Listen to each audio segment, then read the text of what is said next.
Welcome to Journey Through Time. I'm Sarah Churchwell. And I'm David Olusoga.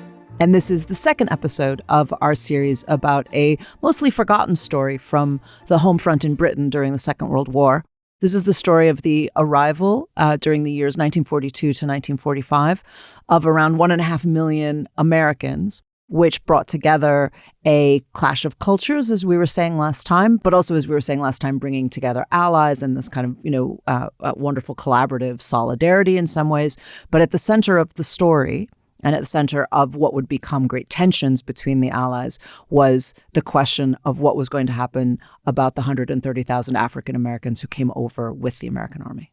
And about segregation that the American army was also transporting across the Atlantic and imposing on Britain. And we're going to explore what happened when the Americans tried to take the segregation that was kind of hardwired in to the army, to its bases, to its culture, and when they tried to pressure the British to go along with it, when they tried to impose their ideas of segregation on British cities, British towns, British villages. It's the story of how it backfired, how it led to anti-American sentiment, and it led to a forgotten moment in which many people in Britain were so appalled by this that they found that they actually took the side and in some cases preferred the African-American soldiers to the white GIs. But it's also the story about the shock of what happened when the British witnessed the reality of segregation, which is that it was and always was enforced by violence. So, as we said, this isn't really popularly known that well, but there's a lot of documentation about this. It was really well recorded. And throughout this series, we're going to be quoting from military reports, by British government reports, newspapers, magazines, articles, internal memos, because this was a huge issue. It was in the newspapers, despite the best efforts of the British Ministry of Information to keep it out of the newspapers. And there's lots of reports and lots of discussions internally about how to manage this issue. We were saying last time that when the British and the Americans kind of ever get together, what they discover is how much they've got in common, but also how very different they are. That is extremely true. I have 25 years in this country to prove how true that is. In the 1940s, one of the biggest differences was material. America was a much wealthier country, and America had a much higher standard of living, particularly when you get to 1942. The British have been at war since 1939. They've had years of rationing. They've lived through the worst of the Blitz. Their cities are in rubble. And they were amazed at the abundance with which the Americans arrived. American soldiers were, first of all, paid much better than British soldiers. They were paid 5 times as much as a British soldier. That's an incredible amount. Yeah. And even if they kind of never spent a cent of their wages, because they were eating in their camps, they had access to better food. Remember, the British are living on these kind of pitiful rations, tiny amounts of milk, tiny amounts of sugar, eggs, meat. The Americans had more eggs, more protein, better diets than any British person could possibly afford, other than the kind of really rich. They also had access to American luxuries that were brought in by the ton: chocolate, chewing gum. And they had something which is fundamental to life in the Second World War. I made a program about this for the BBC many years ago, which was that everybody smoked. Everybody smoked. Yeah. The tensions of the war meant, and also the fact that smoking was just common anyway, but under those conditions, I mean, my God, you're going to smoke. If you've seen a single World War II prisoner of war movie, you know that cigarettes were always the main currency. That was what you could trade. And here, all these Americans come into Britain with just heaps and heaps of cigarettes. Yeah, I mean, get through a night at the Blitz without having a cigarette. I can see why. I don't smoke, but you can. I feel like it would drive me to smoke. People took any intoxicant they could because life was so frightening and so difficult. So smoking and drinking were, ubiquitous. Everybody smoked. And the governments, British and American, understood that tobacco was a kind of essential wartime material. It was kind of critical to morale. I mean, the tobacco factories around Bristol, they were kind of almost a strategic target because they were so valuable. And the GIs arrived with just endless cigarettes. They had so much money, they had so much stuff, that they were a boost to the wartime economy, but it was a bit in your face. You're surviving on rations. You've had nothing for years, no luxuries. And these guys arrive with everything. And they're flaunting it. right? Yeah. And they're really comfortable and they can't really understand. They also, were kind of famously insensitive to the years that the British have been suffering in the ways that you just delineated. So not just flaunting it in your face in the moment, but not realizing how long you've been living like that. And it gave rise to a very famous expression at the time as a way of describing the GIs, which was a British expression, but became so popular that it was popular in America as well. You have to say it. I'm not saying it about you. Yeah, exactly. So no, we like it. So I say back in America, it made us laugh too. Like we liked it. So the phrase was the GIs are overpaid, overfed, oversexed, and over here. But I say Americans thought that was really funny at the time. But the over here speaks to this is a thing. And here they are, exactly. And why are they here? To get back to the issue of the black soldiers, even before they arrived, the British government, as we said last time, had predicted that their presence would cause tension because the reality of American segregation would shock the British public. But from early on, there were reports of something the British government had not really predicted. Because it's not just that the British and Americans were culturally different. White Americans and black Americans, the product of a segregated society, were effectively from two different cultures. They had different behaviors, different expectations, and different manners. And so the responses to them by the British were also different. And in many places, not only were the black GIs popular, the British public liked them more than the white GIs. And this is back to the issue of income and abundance and wealth, which is that many white American soldiers were accustomed to what they regarded as everyday necessities, but to the British were kind of unimagined luxuries. They were used to ice cream. They were used to ice in restaurants. They were used to refrigerators. They were used to, technologies that just weren't in the British home. They complained that the beer was warm, infamously. That's the kind of legendary story. Oh my God, it's warm beer. They complained that the food was bad, that there was no ice available, that the living conditions were terrible. Now, they were, but many African Americans, and most of the GIs came from the South, which then as now was poorer than the North. They lived in comparative poverty compared to wealthier white Americans, particularly from the North. And that meant that their living standards were closer to those of British people during the war, and that they didn't regard these things like refrigerators and ice and telephones as everyday luxuries because they didn't have access to them. So they're considerably less entitled by definition. And so, as you say, there are so many historical ironies in this story, but that's one of them, is that the deprivation that African Americans were used to living with made them basically on par with the deprivations that white British people were having to live with because of the catastrophe of war. Yeah, it meant the gulf between them was less great.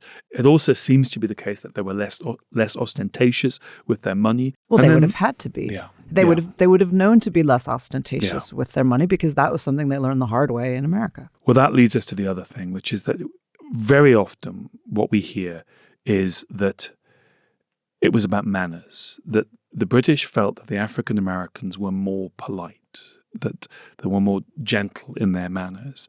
George Orwell wrote in 1943, "The general consensus of opinion seems to be that the only American soldiers with decent manners are the Negroes, the black soldiers." Now, as you were saying, there's a reason for that. There's a reason why black soldiers, young men from the South predominantly, were more polite. Yeah.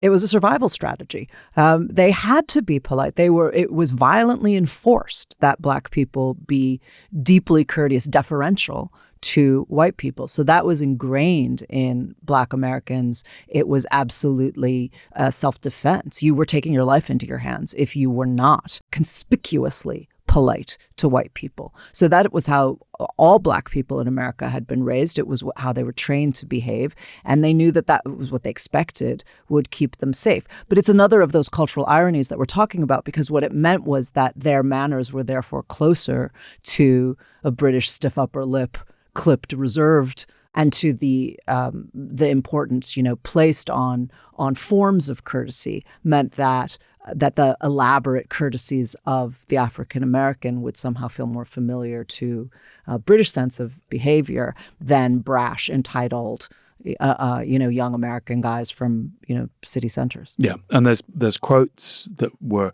recorded by journalists from the time that say exactly that. And it's the combination of that politeness, but also that these guys were exciting, that they came with African-American music and dancers. A British woman from Marlborough in Wiltshire, where there was lots of American bases, in March 1943, she said, "Everyone adores the Negro troops. All the girls go to their dances, but nobody likes the white Americans. They swagger about us as if they were the only people fighting this war. They all get drunk, they look so untidy, while the Negroes are very polite, much smarter, and everybody's pets." I mean, she doesn't mean that in a patronizing way. She means that in this genuine sense of affection. There was a phrase that kind of went around and was kind of paraphrased and repeated, one of those kind of urban myth phrases that no one knows where it came from, in 1942, 1943, which was this: "I don't mind the Yanks, but I don't much care for the white fellows they brought with them." So it's a joke, but it speaks to a truth of that. People were very fond of the African-American soldiers for the reasons we've said. Mm. And it's a good joke, right? I mean, because it does flip that expectation on its head, the assumption that the white people are going by definition to be quote unquote more civilized. That's the basis of so much of the racial stereotyping. We were saying in the last episode that the American Army built segregated bases, separate facilities for its two armies, one black, one white. And they had some success in imposing that segregation beyond the barbed wire fences of their military establishment. American soldiers spent their free time in Britain's towns, its villages. And there was one kind of subtle method, not very sort of interventionist way of affecting segregation, which was that they used the calendar. So they would issue passes to the white soldiers on one night and to the black soldiers on another night. So just de facto, without putting up notices saying no blacks or, no black GIs tonight, they could create segregation, because particularly when it was an airbase near a small town or village, there was one set of facilities. There'll be one dance hall, one cinema, a couple of pubs. And just by using the calendar and the pass system, I shouldn't say the pass system, that takes us to South Africa, the system of passes the army used, they were able to just make a form of segregation work. So it's rotation, and through just a rotation system, you create Jim Crow by stealth, basically. Yeah, exactly. That's a great way of putting it. Black nights and white nights. But as I said, that works if you're a big airbase beside a small village or a small town. It works a lot less well in big cities. What the Americans tried to do when it came to big cities like Bristol is to set up black areas and white areas, to zone the city. Some pubs were designated as white and others as black. And they set up separate clubs. The Red Cross clubs were a really important part of the infrastructure of the home front in the Second World War. And the Americans would set up one for the white soldiers and another one for the black soldiers, with as much distance as possible between them. And to avoid trouble between black GIs and white GIs, by which they mean white GIs attacking black GIs, British police forces did help enforce the system. Not all of them, not always, but there were British police forces who just wanted to keep the peace, didn't think about the right or wrong of segregation or racism, and went along with all of this. In all of the ways in which it's objectionable, it's also they're imposing racial segregation onto a society that is not racially segregated. So among all of the other objections, it's also just astonishingly presumptuous when you stop and think about it, that you would come in and to another society and say, well, not only do you have to respect our customs and to, follow our rules, but we're literally going to impose our rules on your infrastructure. We're going to say which of your buildings, they're overturning British laws here and insisting that American laws, take precedent, which is just it's really astonishing when you stop and think about it. But as you say, in order to keep the peace, many of the British were prepared to go along with it. It's funny, when writing this, I live in Bristol, which was one of the centers of American deployment in the Second World War. And I was looking at a map of all of the facilities that were used by the American Army. And I realized I drive past dozens of them, every week. Some of them are really close to where I live. And some of them are black and some of them are white. And it's extraordinary. I know the buildings. I've been in the buildings I know where the white Red Cross Club was in Bristol. I've been to parties there. I know where the black one was. And I was there a few weeks ago giving a talk. It's really, really shocking. But this this system, when it came to cities, they could take over a building and turn it into an army facility and then make it segregated.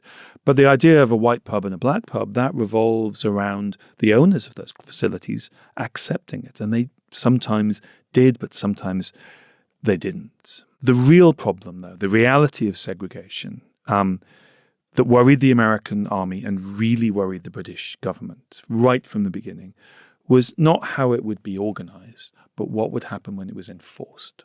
So you were saying earlier that part of what prompted reaction from ordinary people in British society was that while they were familiar with the idea of American racial segregation, to see how it worked in reality was another thing entirely. Yeah. People being denied access, being told they could or couldn't have a drink in a certain pub or a restaurant, that did begin to shock British people. And despite attempts to keep it out of the newspapers, it was reported. There's a report from the Times in October 1942, so 6 months into the black soldiers having arrived. And it's the owner of a restaurant in Oxford. And he describes getting a soldier, an African-American soldier, arriving one night and presenting me, he says, with an open letter from his commanding officer explaining that Private X, it doesn't give his name, is a soldier in the US Army, and it is necessary that he sometimes has a meal, which he has on occasion found it difficult to obtain. I would be grateful if you could look after him. So this is the commanding officer, who will be a white officer, writing his open letter to a British restaurant owner saying, could you not discriminate against this black soldier? Could you see he's on duty? Could you see that if he gets a meal?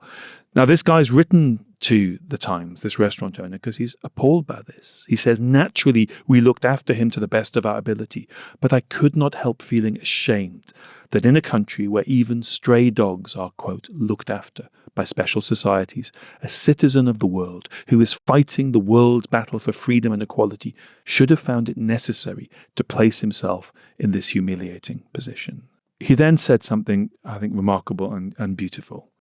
He said, had there been the slightest objection from other customers, I should not have any hesitation in asking them all to leave. It really is so touching. And it's a remarkable thing for him to say because, my heart was sinking when I was reading this letter in your notes because I was sort of assuming that the turn would be that, of course, if the other customers object, I'm not going to be able, I can't lose all of my customers. And he says he'll kick out all of his customers and feed the one black GI, if that was what they had demanded. But of course, the implication here as well is that the other customers did no such thing. The other customers were perfectly happy for the black GI to be served. And it speaks to what you were talking about, I think, in the previous episode, which is that people understood that this was a war against something, against Nazism, against the racial state, against the idea of the Untermensch.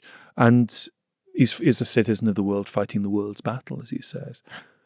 Sadly, we can find other quotes from other documents that say exactly the opposite. It's not surprising. Yeah. So Roy Otley, the Oxford letter is surprising. Yeah. But the inversion of it is not surprising, and unfortunately. I'm afraid there's no shortage of them. Roy Otley, who is an African-American reporter, we quoted him in the last episode, he had an article in which he said that the manager of a restaurant was questioned recently about refusing service to a Negro soldier. He had a ready answer. White Americans say they will not patronize my place if Negroes are served. So he takes the opposite position. I'm going to lose business from white GIs, so the black GIs aren't going to get a meal.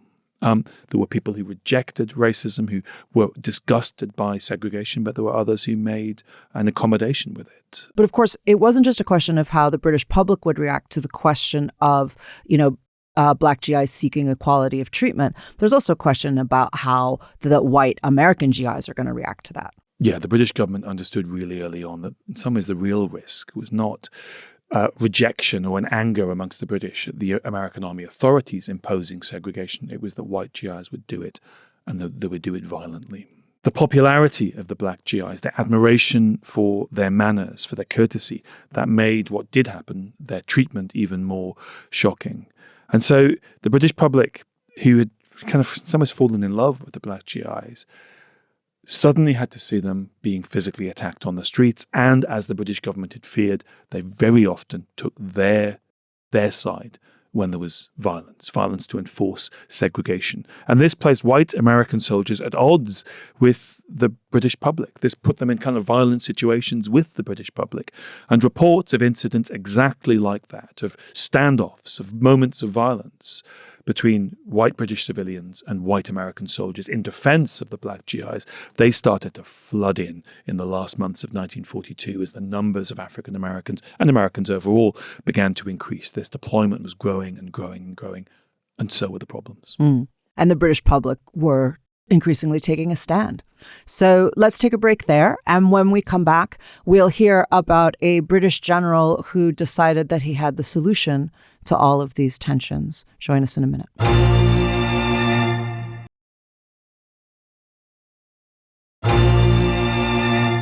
So we've been talking about the ways in which individuals were responding to the importation of American racial segregation into Britain. But there also must have been efforts to address the tensions that were being created at, like at a more systemic level, not just one individual at a time. There was various groups within the British authorities, the army and the government, trying to work out a way through this, to navigate these tensions. One of them was a Major General Arthur Dowler, who was the senior British administrative officer in the Southern Command, and that covers the southwest. So the area around Bristol and Somerset, which was a huge centre of concentration of the American army. In August 1942, he wrote a lecture that he started to give to British officers. And in this lecture was then printed into a leaflet called Notes on Relations with the Coloured Troops. This was not official guidance, but this was out there. Dowler stated that black soldiers, quote, contribute a valuable service to the prosecution of the war by the provision of labour, both skilled and unskilled. So that they're not combat soldiers, but we need their labour. He's trying to be nice. But, he warned, their presence in England presents a new problem to British men and women brought into contact with them. The racial problem is there and cannot be ignored.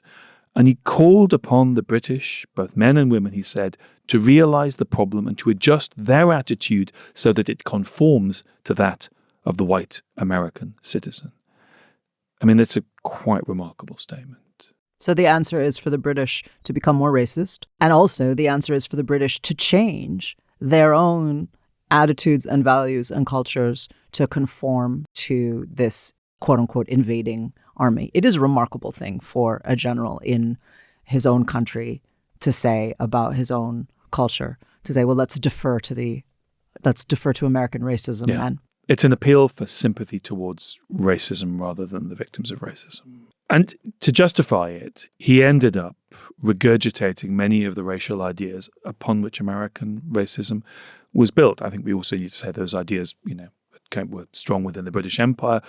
But in his lecture, he said this: while there are many coloured men of high mentality and cultural distinction, the generality are of a simple mental outlook. They have not the white man's ability to think and act to a plan. And he warned that the British people had to be careful because, quote, too much freedom, too wide associations with white men tend to make black people lose their heads and have on occasions led to civil strife. Now, he had been talking to the American army before he wrote this, and you can sense that this is something which came out of complicity between General Dowler and the American authorities. Now, this was not official guidance, but it was out in the kind of ether. And when official guidance was issued, there is some overlap. The official memo was called Instructions as to the Advice which should be given to the British service personnel. And it said Britons should be sympathetic towards coloured American troops and remember that they are not accustomed in their own country to close and intimate relations with white people. right. So they'll be uncomfortable. So this is for their own good. That is always, of course, another popular and influential American pretext for racism, of course, too, is that the black people prefer it as well. Yeah. And, let's just not be rude about this and let's all pretend it's not happening. Let's all go be polite about it. But let's have segregation. Let's be more sympathetic towards American demands for segregation and racism than to the people who are suffering from it. And it said in the instructions, this does not mean that friendly hospitality in the home or in social gatherings need be ruled out, though in such cases, care should be taken not to invite white and coloured troops at the same time. I mean, it's tiptoeing around the issue, and it's it's a sort of very British kind of polite thing. Polite notice. Yeah, let's navigate segregation, but for God's sake, let's not be rude about it or indiscreet about it. It speaks to people who are more fearful about being embarrassed than they are about being racist. Yeah, absolutely. They clearly are. But also that they are determined to maintain segregation at all costs. Yeah, exactly, yeah. Now, the British public were uncomfortable with a lot of this, but they were deeply uncomfortable, as we said earlier, when they encountered the physical reality of segregation, which is not just rules saying where people can go and where they can't go. The real reality of it is that it's enforced through violence. And it was also very obvious very early on, and the British public could see this, was that the people who were supposed to keep the peace, the American military police, the MPs, military police, that they were themselves prejudiced against the black GIs. So the supposed sort of middlemen, the arbitrators, the referees really, were biased and racist. And the effect of all this was that the reputation of the Americans was tarnished, especially in communities that saw this violence at first hand. There was a kind of upsurge of anti-American sentiment. I mean, this is two nations, allies in war, desperately trying to find a way to get along while this build-up goes on as they get towards what's going to be D-Day. This is not what anyone had wanted. This is not what the British government had wanted. It's not what the American army had wanted. It was, however, inevitable. Well, and, we said at the beginning of telling this story that it was, that we talk about this as the friendly invasion. But as we tell this story, it's clear that the invasion was getting less friendly by the day. And, that there was rising British anger is perfectly understandable. And that there was an upsurge of anti-American sentiment is perfectly understandable. Because this part of the story, there's nothing friendly about it. No, because the real problem was that white GIs were engaged in a wave of violence against their own comrades at arms, that black soldiers were constantly being attacked. And this was shocking in Britain. And this is not because Britain did not have racism. It's because Britain had a tiny black population. Britain's racism took place in the Caribbean, in Africa, in India. You outsourced it. Yeah, it didn't take place. There's a phrase, Britain's deep south was Jamaica. Yeah. The British weren't used to seeing this. There was a report of white soldiers kicking black soldiers off the pavements, making them walk in the road. That's not unusual in Alabama or Mississippi. It's unusual in Somerset, and it shocked the British people who saw it. There were white soldiers who forced black soldiers out of pubs, out of dance halls regularly. It caused outrage, caused shock. There was an incident reported in a place called Corsham, which is near Portsmouth. A group of black GIs had gathered outside a pub, and they were ordered to disperse by the American military police, the MPs. And when an argument erupted, the military police were surrounded by British civilians, not by the black GIs, but by the British civilians. And they started shouting, leave them alone. One of the black GIs shouted to the military police, "We ain't no slaves. Yeah. This is England." It's hard not, for me anyway, it's hard not to, when I hear about scenes like that of angry civilians surrounding violent police who are, harassing and threatening innocent people, it's hard not to think about, what's happening with the police force in America right now as well. It's a very familiar scene. It's very easy to picture, that this has certainly not changed. And the reactions are the same of people saying, you're not supposed to be treating me like this. I love that line, "We ain't no slaves. This is England." Yeah. But that recognition that they're in a place where these laws should not apply, they shouldn't apply anywhere, but they understand that the public are on their side. Something very similar happened in France in the First World War with the African-American soldiers sent there. And there's amazing reports of French civilians being appalled by the violence of white American soldiers in 1918. So this is not the first time it had happened, but it's the first time it had happened in Britain. Mass Observation, that was a kind of huge social research organization that had people who wrote diaries. And they literally eavesdropped on people's conversations to try to work out what the morale of the British people were. Mass Observation is an astonishing source. It's just wonderful. I love it. They were discovering that they were telling the British government that they were constantly hearing stories of black soldiers being attacked, being driven out of pubs, forced out of dance halls, of black soldiers and white women who were dancing together being kind of violently separated. And just as the government feared, the violence of segregation, not just the reality of segregation, was becoming an enormous problem. And inevitably, it ended up in Parliament. And Churchill ended up being confronted about this. So did Churchill step up? So a Labour MP, Tom Dryburgh, he asked Churchill if he knew that the presence here of American forces had seen to the introduction in some parts of Britain of discrimination against American troops. And he challenged Churchill to make friendly representations to the American military authorities, asking them to instruct their men that the colour bar is not a custom in this country, that Britain doesn't have segregation. Churchill is being asked, will you go and talk to the Americans and say, we don't do Jim Crow in Britain? Now, Churchill had spent years, 2 years, trying to persuade the Americans to declare war on Germany, Japan, and Italy.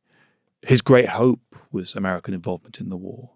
He was fighting a war in which America was bankrolling the British economy, and he wasn't going to do this. He was not going to confront them over the issue of segregation. And so what he said was evasive. I mean, it's beautiful Churchill language, but it's evasive. He says, the question is certainly unfortunate. I am hopeful that without any action on my part, the points of view of all concerned will be mutually understood and respected. It's a very double-edged statement. The question is certainly unfortunate, whether it's the racism that is unfortunate or the MP challenging him about it that is unfortunate. It's certainly not surprising that that American racism isn't the hill that Winston Churchill was going to die on. He's leading a country in literally an existential war. He's not going to do anything. Well, I mean, he's not exactly a racial justice warrior at the best of times. Yeah. That's another story. But absolutely, yeah. But, it was, everyone knew this was happening. But the government and Churchill had another problem, which is that the segregation and the racism to enforce it, that wasn't only affecting African American soldiers. It was also offensive to the people of the British Empire. Britain had gone to war not just to defend Britain, but in the hope of maintaining the empire. If the British Empire should last another 1,000 years, Churchill famously refused to be the King's first minister to oversee the dissolution of the British Empire. The empire in 1942 and afterwards was central to his thinking. And so the people of the empire looking at Britain imposing or allowing the imposition of Jim Crow segregation was not a good look.